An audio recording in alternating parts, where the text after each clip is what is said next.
Good morning, Frederick County and Winchester. This is Dana B with Charlie M and Scotty S from the 3% Mountain Patriots Educational Ministries. And as you know, we try to bring as much information as we can to the people of Frederick County because we live here and we really care about the community. We care about the people that are here. And we want to make sure that we get as much information out as we possibly can. So this morning, we have a returning guest, and we want to thank our good friend, Mike Guevremont, who is running for the Redbud Board of Supervisors position this coming November. So we want you folks to get out there and vote. And we want to thank Mike for coming back and joining us today. Mike, thanks for being here. Guys, I love this program. I love what you all stand for, the service, the ministry, the patriotism, and what you do for the community. So I appreciate being here, and I'll do and as many of these as you want me to. So thank you. Well, we're going to keep this thing rolling because we have a really powerful next few years in front of us with all of the changes and things that are going on. And we want to make sure that people know what's happening. And instead of being divisive, we want people to take a look at what's going on here. And let's try to be inclusive. Let's not be pointing fingers at people and this person said this or did that, or you're getting, you're screwing everybody over because I mean, that's the kind of stuff a lot of people hear. That's about half of the population.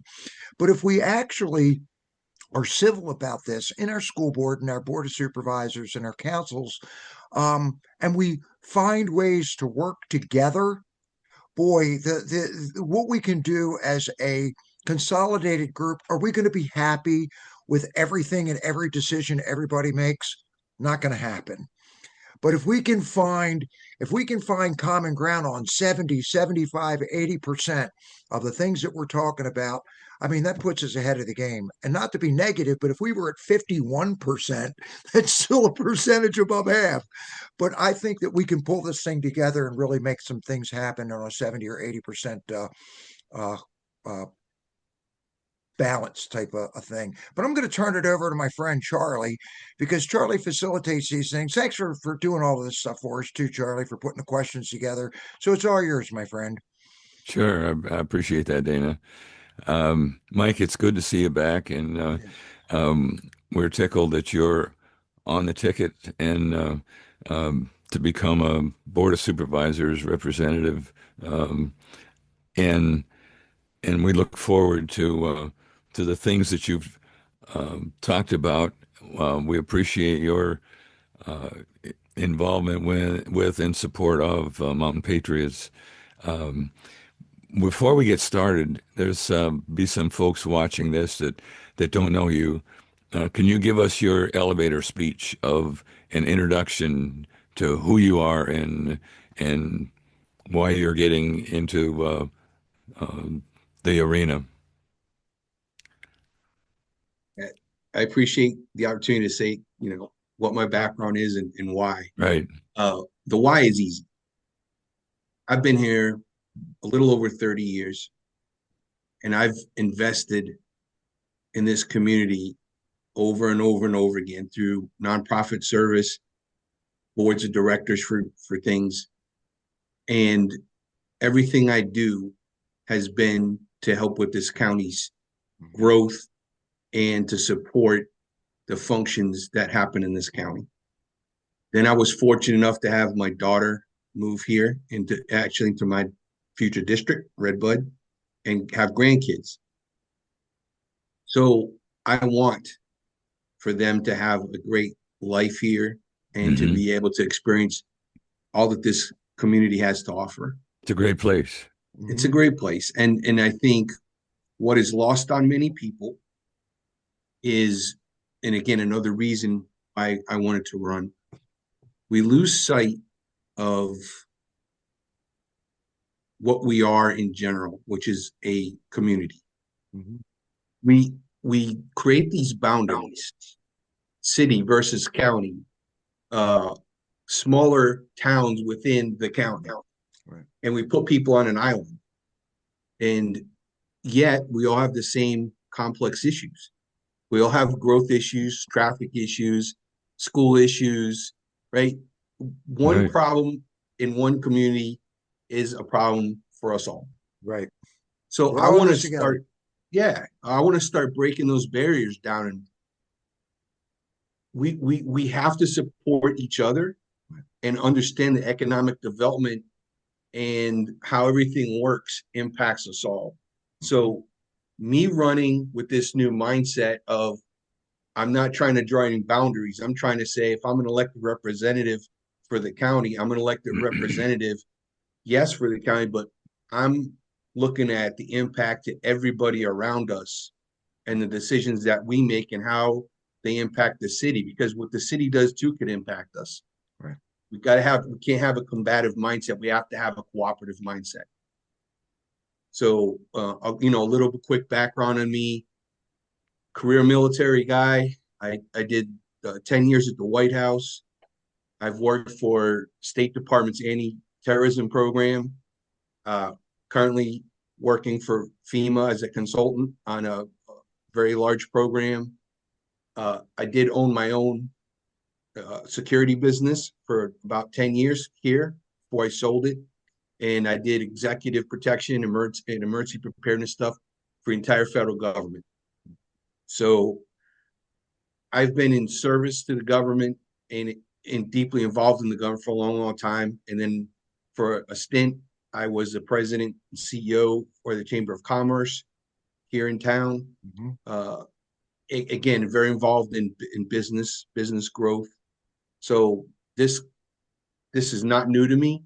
And, I want to come in with a business mindset and do the right thing for everybody. You sound like you're well qualified for what we need in this Absolutely. area. And your heart, Mike. You mentioned all of the other people or the places we need to be helping each other. The other districts in the Shawnee, all of the districts in Frederick County. Yeah. Are there any other of those people running for supervisor that you want to encourage? So, we have Chad DeHaven running.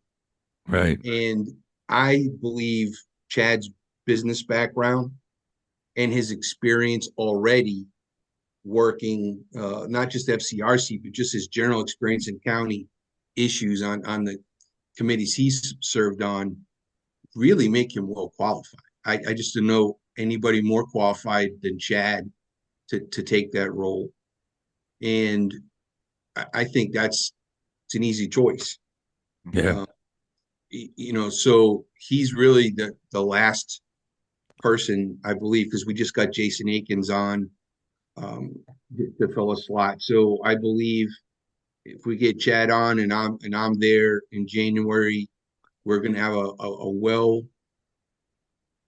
board with a lot of different experiences and skill sets, but we'll have several people that understand business, and that's going to be important. And the business goes across all of our districts, obviously, and that's the focus.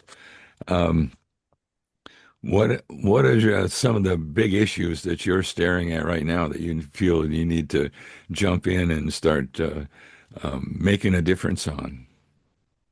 So one of the most important things I want us to focus on is communication. We historically, the board has not done a great job communicating what we're doing, what we're working on, and what's important.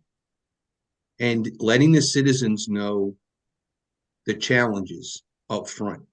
And here again, you're providing a platform, but how can we as a county have a platform where citizens understand complexities?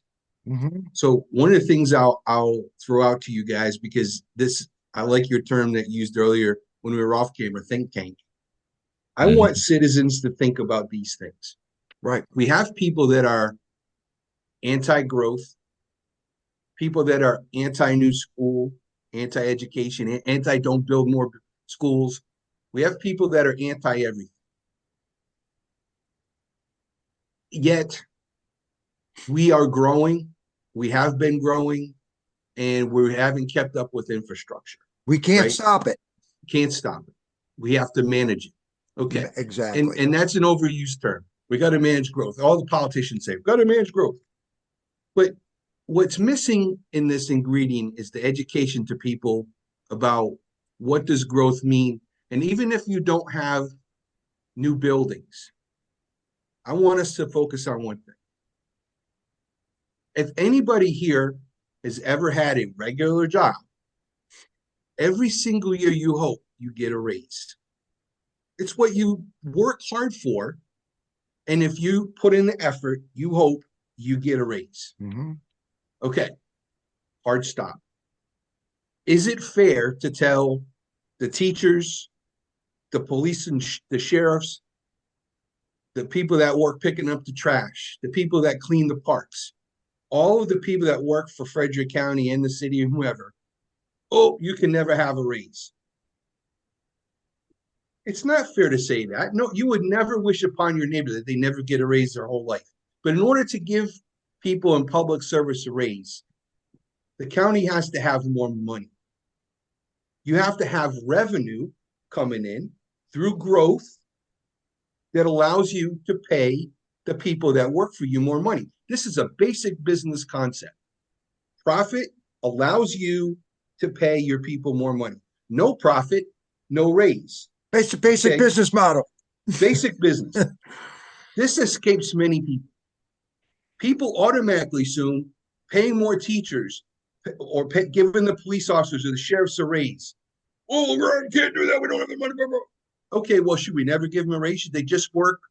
Would you prefer they work for free? You know, so nobody would say that in their own job, Mike. No, they don't want you no. to have a raise, but it's okay for them to have one. Yes, Dana, exactly.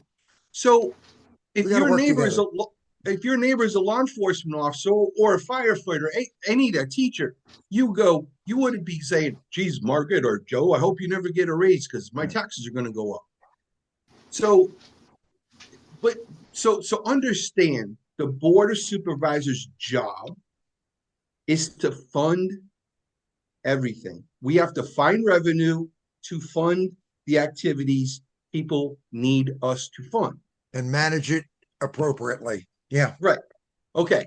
So to do that, we have to find new businesses to come in that can provide taxable revenue and taxable assets so we can have that extra cash flow. Right. If we already know we're growing and we already want to give our people fair raises every year, and I'm not talking about trying to compete with Loudoun, I'm just talking about fair compensation. In order to do those basic things, we have to find businesses to come in that could provide that revenue. Mm-hmm. Yeah. We have, for a while, we've had this giant, we're not open for business, despite how hard Patrick Barker and the EDA people have been working. Right. We haven't been able to bring in the right types of business, or when we think we've got it, then all of a sudden it's a no. We have people coming out saying, no. But I think to your point you guys made earlier, we have to work together to come up with solutions.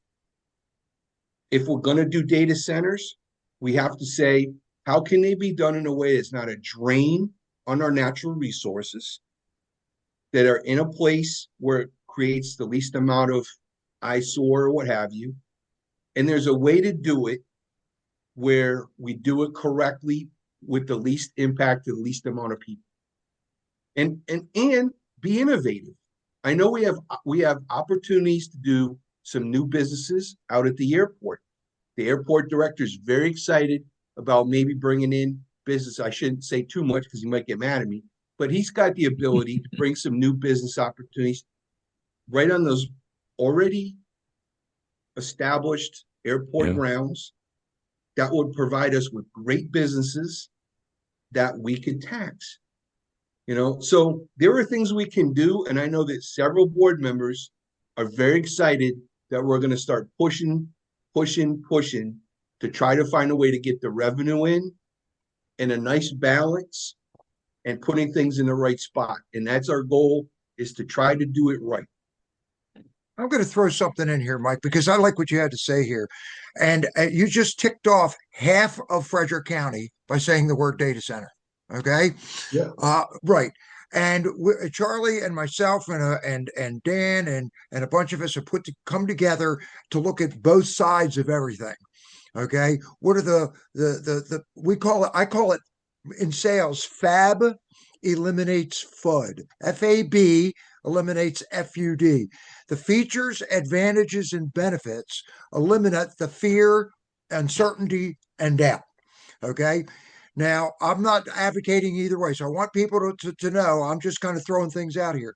One of the most important things you said is communication. For the board to be able to communicate to the people, not just saying, because I watched the school board in Loudon the other night say, oh, we want that the parents want this, but we're going to do this anyway. Okay. But it's also not just for the board to communicate, but for people to be involved in their own governance. If you want to be we the people, it's not you, the board of supervisors, will show up once a week or once every 6 months when something ticks us off and yell. Okay, which makes absolutely no sense. If you want to be part of, if you want the process to work, you've got to be part of the process, which is part of the reason, which is a big reason why Scott and Charlie and I and the Mountain Patriots Ministries wanted to do these podcasts. It's so that people can see or hear, and hopefully we attract them into coming in and going, you know what? I can pay attention, not just to the Winchester Star. Okay. I mean, oh, I just heard from the Winchester Star or the Northern Virginia Daily that this was happening. Oh, now I'm all mad. Well, why don't you do a little bit of research on your own, find out what are the features, the advantages, and the benefits, which will help eliminate your fear, uncertainty, and doubt, and find a way to be a proactive member of this community to help the Board of Supervisors. Folks, I'm going to say this. Remember, these guys live here too. Okay, so whatever happens to us happens to them as well. If there's power lines, it's going to go over their house. If the bills go up, it's coming out of their everybody's checkbook too. So I'm not trying to say to side everything here with the Board of Supervisors or side with the people. What I'm saying is this is a we. This is a TEAM. Together, everyone accomplishes more. So with that, I'm going to say get involved in your community. Scott, what do you think? Because you're on the school board, you know a little bit about what's going on with this kind of thing as well. I know what Mike's walking into, so you can kind of give him a little, on what the people need to know. Well, I think he got an education the other night at the school board meeting. It was interesting. And to go back to what Mike was saying about the raises and things for public service, I worked for Frederick County for 26 years at that jail. I've been gone now for 11, but I can tell you there were several years as a county employee that we didn't get raises, and that really was disheartening. And it doesn't take a lot for someone to go across the mountain to Loudon County. And, when I worked shut up and do your job, Scott. Shut up and do your job. But there was one when I worked at Prince William County a couple of years ago. Officer left making 70-some thousand, and he walked in the door at Loudon County making almost 110. It's hard to compete with that stuff, and Mike is right. It's finding the businesses and the revenue. And I heard a little bit about the airport stuff yesterday when I had a meeting with John Jewell and Dr. Hummer and Mr. Bohofer and Diana Klein. And there looks to be some serious revenue opportunities coming down the pike. So just trying to balance everything. The Board of Supervisors is going to have their hands full, just as the school board does. But I have seen a difference, and I'm looking forward to people like Mike being on the board, and I think things are going to be a lot better in the future. I really do. Got to do a real quick plug because you're on the school board, and we need to keep this county. I'm just going to say it: ethics, morals, values. I want you guys to take a look at this guy too. This is Mr. Erskine, and in our opinion, he needs to be on your school board as well, and he's in Redbud as well. He's in Redbud as well. So, Mike, what are some of the things that we can do as far as being able to communicate better with the community, or what do you see as people having to be part of what's going on? What do you think they should do rather than yell and scream? Because that doesn't do anything. Okay. It doesn't.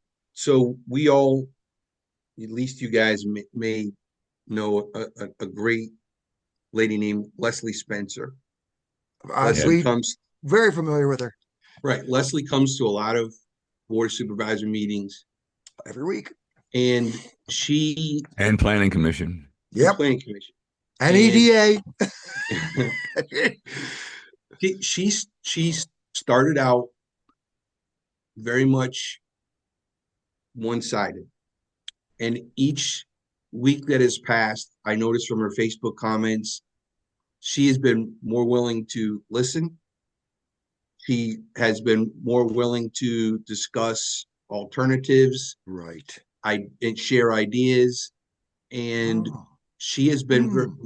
much more approachable. Hmm. And I have come to think, man, this is somebody I could work with. And I told her that. Mhm. And this is to the point I think I made you guys off camera earlier.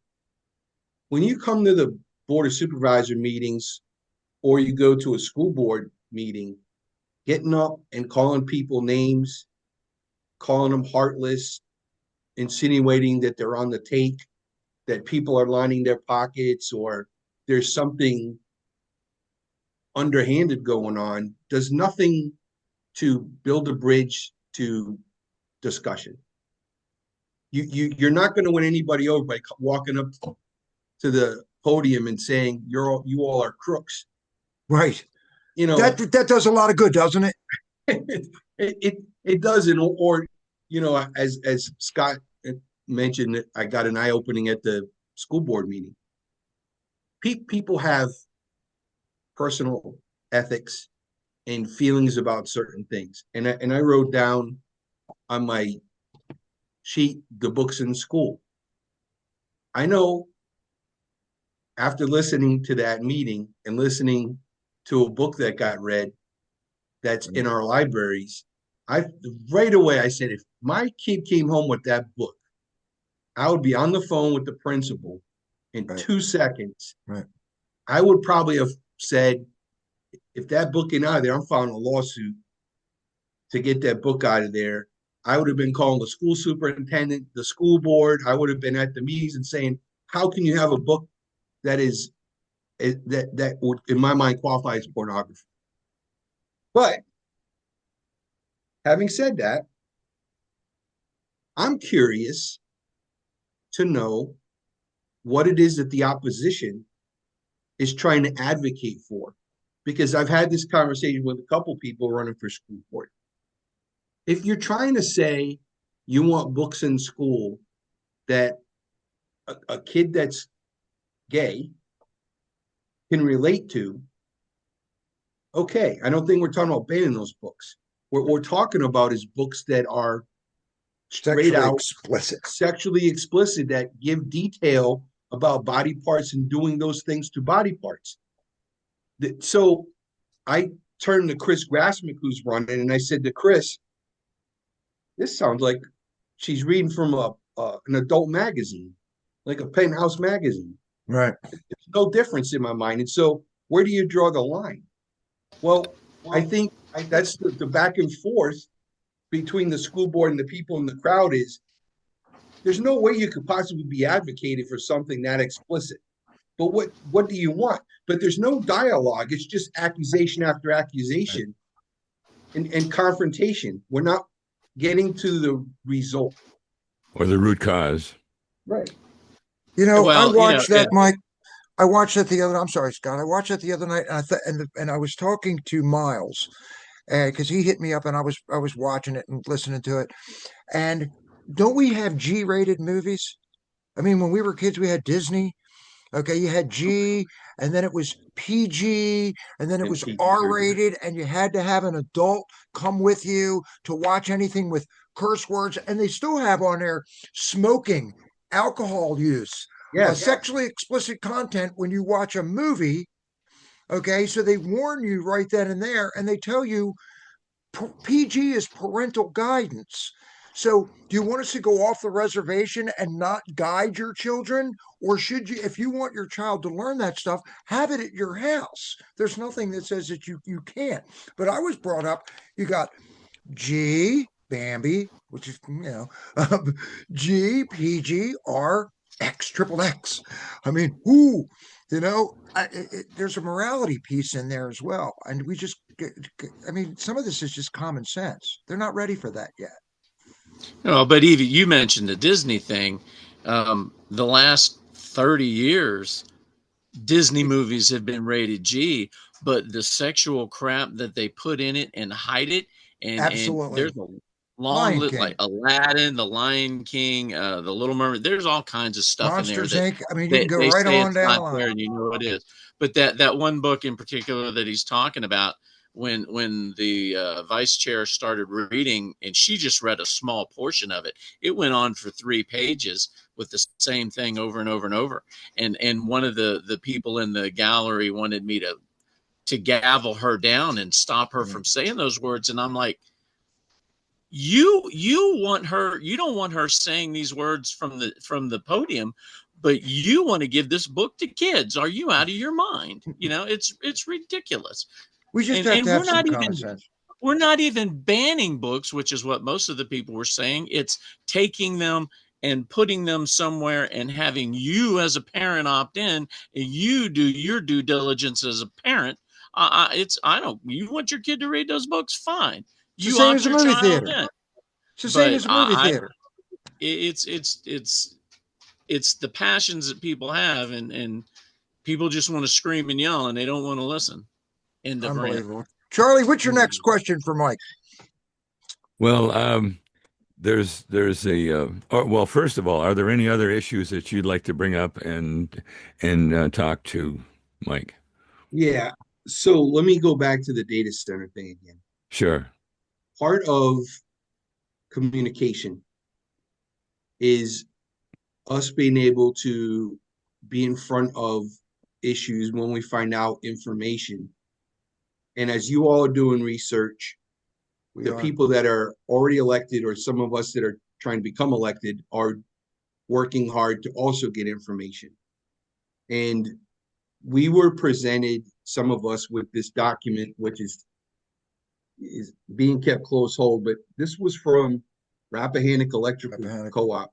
Right. And the president and CEO, chairman of the board, and all their executives came and had a meeting with some of us where they outlined the future of data centers and how they will protect the people in the co-op. This has to be approved because it's a whole new way of doing business for them. Great. But the important thing is fulfilling REC's mission and obligation, which is to protect the members of their co-op. To do that, they're not just customers, they're members. They're members. It's a co-op. So so my little cheat notes I wrote down as they were speaking, we're going to make all these hyperscale companies prepay their electric bill so that the people aren't having to worry about these guys are going to come in, create a whole bunch of electrical bills, and then they're going to shut down and leave us paying all that money. No, they're going to try to make them prepay all of that. They said, we won't do this. There's no impact to the homeowner. And each substation will pay its own rates.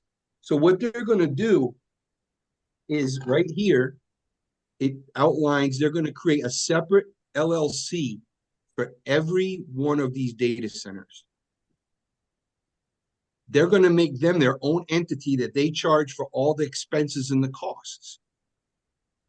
So when I started listening to this, they said, listen, this is a new way for us to do it that will change the game for the future of data centers and the impacts of some of the concerns of impacts that will that hurt the members.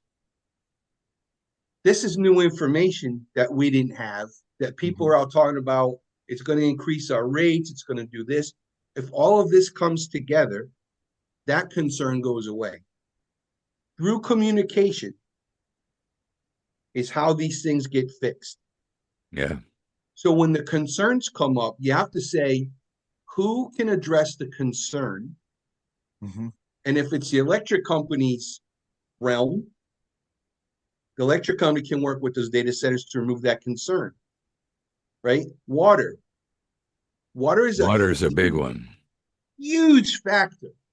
And John Jewell and Tim Stowe and several other people that are concerned about this have all said, if you guys don't come with another way to cool these things, the answer is going to be no every time.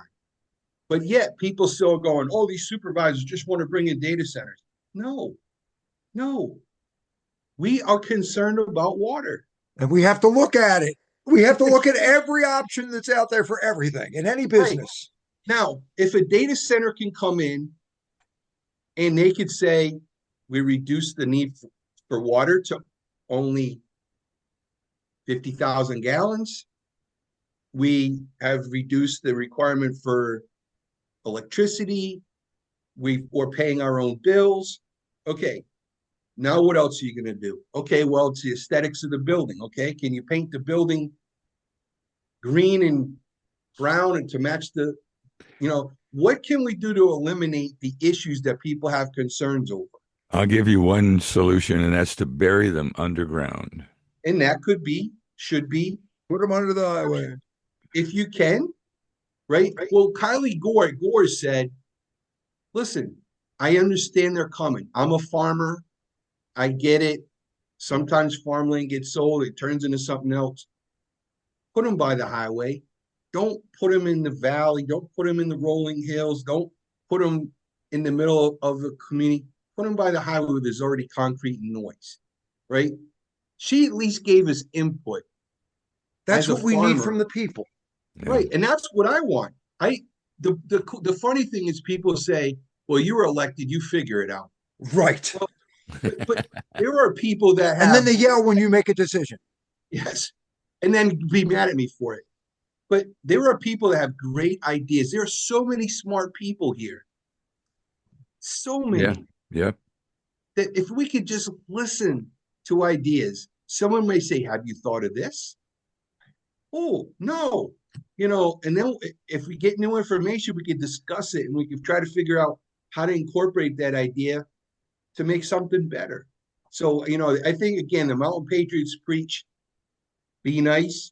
I think if we listen a lot more and just didn't want to create enemies of each other, we'd get so much further. I agree with you 100%. I really do. Charlie, let me hit a real quick commercial if that's okay with you. Yeah, Dana, I'm going to have to drop out to go get a cancer treatment. So I will encourage you guys to continue. Pardon?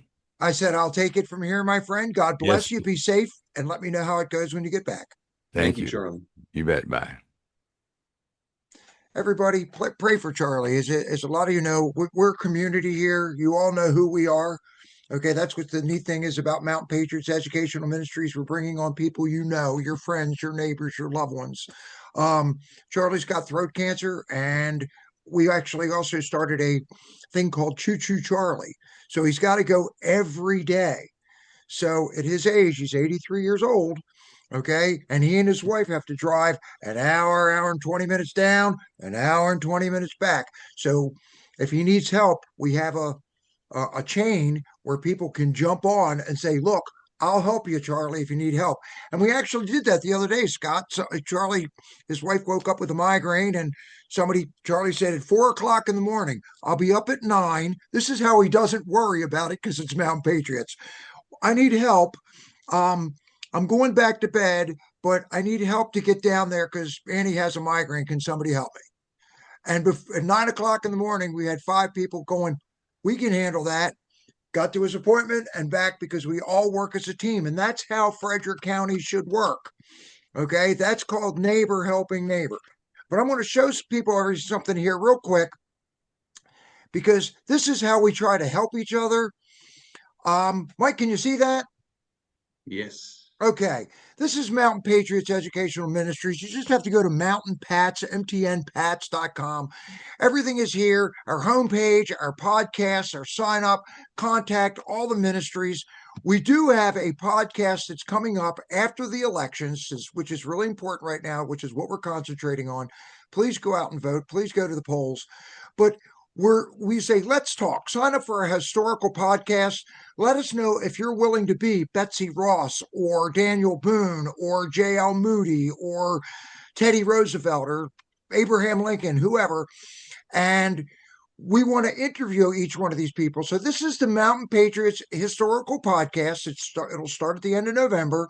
Here's the chance for you to be part of our 250th year anniversary. We need kids, moms, dads, business owners, boards of supervisors, anyone that's willing to be a historical figure and bring that person to life so we can celebrate 250 years here in the country. But if people realize it, Virginia is such a huge, one of the biggest parts of this entire Revolutionary War and the growth of the world. It started here. So come to our Mountain Patriots site, check us out, let us know what character you'd like to be. My information's on here. Let us know what you'd like to do, and we'd like to be able to get this out to the schools and everybody else. So that's my little commercial. Scott, do you have any questions that you want to ask Mike about what's going on and what we need to do from here on out with the November elections coming up? I don't know that I have any questions for him, because one thing I'm highly impressed when I hear Mike speak, and Me too. I think I am really looking forward to this new version of this Board of Supervisors, and I just think everything's gonna work. Sometimes we need to tone down the rhetoric and present the facts. And even when you present the facts, sometimes some of these people don't want to listen, but it's all about presenting the facts and telling the people their options. But also, by the same token, the people need to do their own due diligence, because they need to check these things out. Most of the things that I hear are half truths or completely erroneous. They have no clue what they're doing. And even in the elections, I mean, they go in and they look for an R and a D, or then they worry about personality, or that guy looks good, or this person looks good. So we really need to do our research, but I think things are going to work out really well, and I'm really looking forward to how things are going to wash out this next year. I am too. I'm pretty excited about it. And we do have a team that goes out there and goes to the Board of Supervisors or is part of the school board. And the neat thing about Mountain Patriots is people from the Board of Supervisors, from the county attorney's office, the commissioner of the revenue, the clerk of court, everybody shows up at a Mountain Patriots meeting so that people know what's going on. So please come out and join us. Hit us up on our contact form and let us know, and we'll tell you where to come out to the meetings. Mike, any final thoughts before we close out today's little podcast and share with the world where we're going and make sure people get out there and vote on November 4th? I could give you lots of final thoughts. I love it. I wish this doesn't end. This conversation didn't end. I think the important thing that we've talked about today is community, conversation, communication, all these things. What I'm excited about is I know John Jewell is our new chair, and several of the other board members are excited about this new drive for community. John and I were recently out at a Chamber of Commerce function at the airport. It was a big event where they had planes come in and cars and stuff for the community to come out for free. I'm going to be at an event tonight with Bob and John, and I'm not sure who else is going to show up, but it's an event for the schools. We're trying to be out at every single thing we could be at. And if you follow me on Facebook, we're hustling. We went to the Winchester Rescue Mission grand opening the other day. We recognize as community leaders, it's important for us to be in the community and part of the community and being in those functions so that we know what's going on. When a nonprofit comes to ask the board for money, if we don't have knowledge of that nonprofit and what they do, how can we commit citizens' tax dollars to assist in it? Right.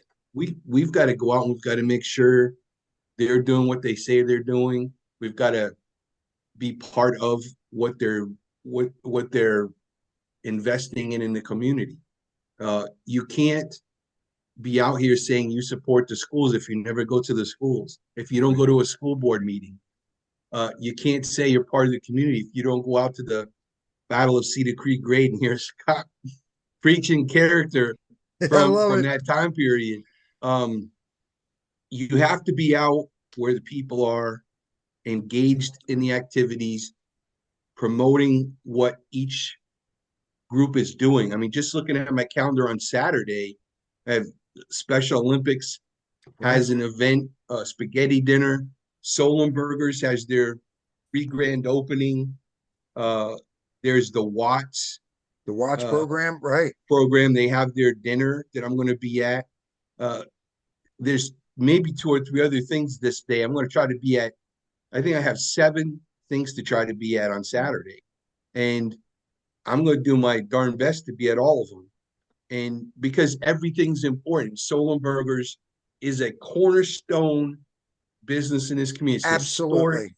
historic, and we want people to shop there, so we got to be out promoting it. So everything matters, and I think this board is going to be committed in a way that we've never seen before to ensuring we're connected to the community and we're giving back, and not just sitting up on the dais making decisions without thought. So I'm excited. I'm thankful for people like you all who help us engage in an appropriate way, getting the word out. And I feel blessed to have this opportunity, and I just look forward to the future. And thank you very much. Excellent. Mike, we want to thank you for taking the time today. And as you all know, Mountain Patriots Educational Ministries has 7 different ministries. Check us out at mtnpats.com. All the ministries are there. We can always use some help. The winter's coming. People are going to really need some help this winter. People are struggling. Be there for one another. And as we always do, we as a ministry, we know that the Lord watches over everything we do. And if we stick together and we follow those biblical principles, we're all going to be a lot better off. So I'm going to ask Scott if he'll take us out this morning with a nice prayer, because we always start with a prayer and we always end with a prayer. So, Mr. Sturdivant, would you be kind enough to do that for us today? Certainly. Absolutely. Lord, we just come to you and thank you for the many blessings that you've bestowed upon us, Lord. We thank you for everything that you've done, the blood applied to our lives, Lord. We thank you for this great nation. We thank you for this great community that we've been blessed with. We just ask that you keep the leaders in the palm of your hand, Lord. Lead them, guide them, and direct them. Be with the citizens, especially those who are struggling and need the assistance that can only come from you, Lord. And we just ask that you keep us and bless us and let us worship you in the blessed name of Christ. Amen. Amen. Well, guys, I just want to let people know, go to mountainpats.com. Make sure you like what you see. Help us with our algorithms. Share, subscribe, and most of all, put your comments in there so other people see what's going on. That's one of the ways that we can communicate. So let us know how we can be of service. Mike, thank you for being here today. Scott, for taking the time to join us as always. And as Rick would always say, it's in the book. Guys, have a very blessed day, and we'll see you on the next episode of Mountain Patriots 3%. Have a great day.